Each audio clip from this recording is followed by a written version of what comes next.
자, 다음은 하드시 요정 화제부 유슬기 기자. 너희 아버지 뭐 하시노? 말해라. 아버지 뭐 하시나? 눈치. 진짜 뭐 하시노? 누가 그렇게 얘기를 하냐? 이 대사 모르시는 분들이 없을 텐데요. 요새 유치원에서는 이보다 더한 얘기가 나오고 있다고 하네요.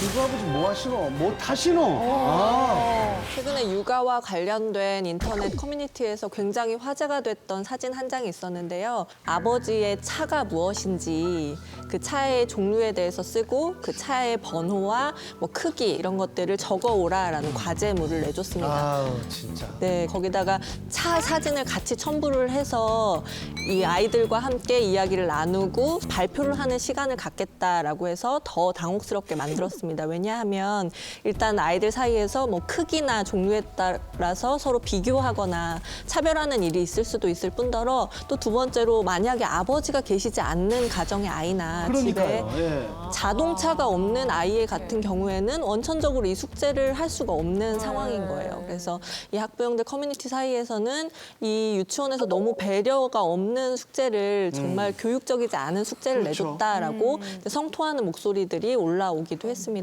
근데 이 정도는 약과였던 것이 이제 울산에 있는 한 사립 유치원에서 내준 가정환경조사서 같은 일종의 서류가 또 굉장히 논란이 됐었는데요. 아이가 그 집에서 자기 방을 가지고 있나요? 평수는 얼마나 되나요? 이렇게 항목이 있었을 뿐만 아니라 어머니가 이 아이를 임신을 했을 때 큰 근심이 있었는지, 영양 상태는 어땠는지, 심지어 출산을 할 때 자연분만을 했는지, 난산을 했는지, 제왕절개를 했는지 등을 그게 묻는 필요해요?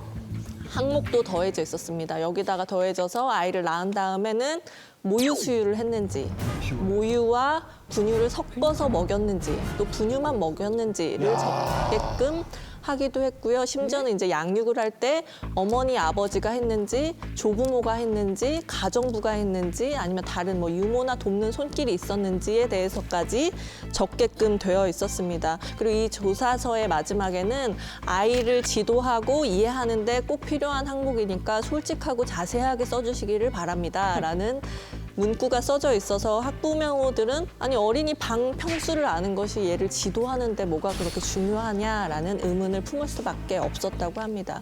그런데 이런 아이들 불편하게 만드는 이런 환경은 유치원뿐만 아니라 초등학교에서도 이어졌는데요. 스마트폰이 일반화가 되다 보니까 반 안에서 있는 모든 활동들이 다 스마트폰을 이용해서 이루어지는 거예요. 아이들이 어떤 숙제를 했을 때도 반 보드에 올리세요라고 이제 공지를 하는 경우가 많아서 체험 활동을 갔다 와서 그것에 관련한 영상이나 사진 같은 것도 스마트폰 보드를 통해서 공유를 하게 하고요. 공지 사항들도 이런 방, 예를 들어 팟빵을 만들어서 여기다 공유를 하고 있는 실정입니다. 심지어 담임 교사가 이런 모바일 메신저만 이용해서 아이들한테 이제 알림이나 공지사항을 주고 있는 건데요. 스마트폰을 가지지 못한 아이가 있다거나 아니면 저학년이어서 스마트폰을 갖지 않게끔 하겠다라고 생각하는 부모님들은 원천적으로 여기에 접근할 수 없는 환경이 될 수도 있다는 게 문제인 거죠. 아이들이 당연히 이것을 가지고 있을 것이다라고 생각하고 학급을 운영하는 것이 어떤 아이들한테는 소외감을 주거나 박탈감을 줄 수도 있다라는 지적이 나오고 있습니다.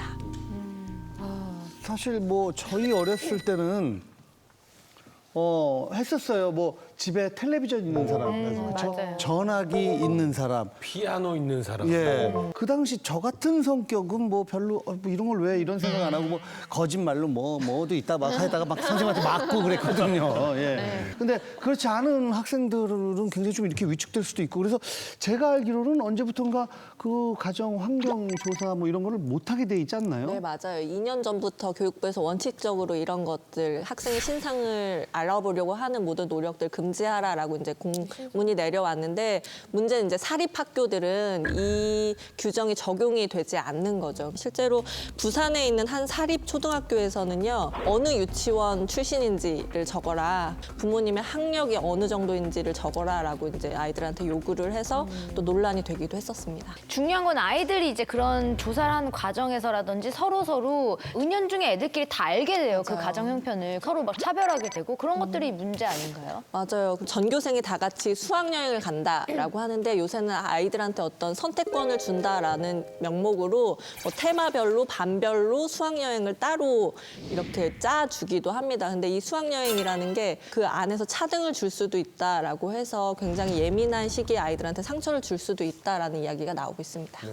그 빈부격차가 많이 나는 곳일수록 차별도 더 심할 것 같아요. 강남 상황은 좀 어떤가요? 강남은 그냥 강남이려니라고 이제 생각을 했는데 강남도 테란로를 중심으로 태북과 태남으로 아 진짜요? 태북 태남? 태북은 어디고 태남은 어디예요 대표적으로? 이제 태북이 뭐 압구정이나 신사 이 지역이고 태남이 이제 뭐 개포동이나 대치동, 뭐 도곡동 이런 곳인데 이제 이분들의 주장에 따르면 전통적으로 태북 지역에는 원래 집안이 잘 살았던 대대로 잘 사는 집들이 살고 있고 태남에서는 이제 그때 자수성가한 전문직 사람들이 많이 몰려온다는 거죠. 그래서 이 태북과 태남 사이에서도 굉장히 신경전이 있다고 하는 데다가 심지어 태남에 있는 한 교장 선생님이 아이들한테 너희는 태북 출신들처럼 부모님이 상속해 줄 수 있는 게 많지 않으니까 태남 사람들은 열심히 노력해서 좋은 대학을 가야 된다라고 강연을 하기도 했다고 해서 충격을 주기도 했습니다. 야, 그건 진짜 그건 정말 말도 안 되는 거야. 약간 민망하네요. 자, 이슬기 기자 마지막으로 정리해 주시죠. 네, 최근에 한 학생이 본인의 SNS에 돈도 실력이야, 돈이 없으면 너희 부모를 원망해 라는 말을 남겨서 많은 학생들을 마음 아프게 했는데요. 이 학생이 혹시 이걸 유치원과 초등학교에서 배운 건 아닌지라는 생각이 들었습니다.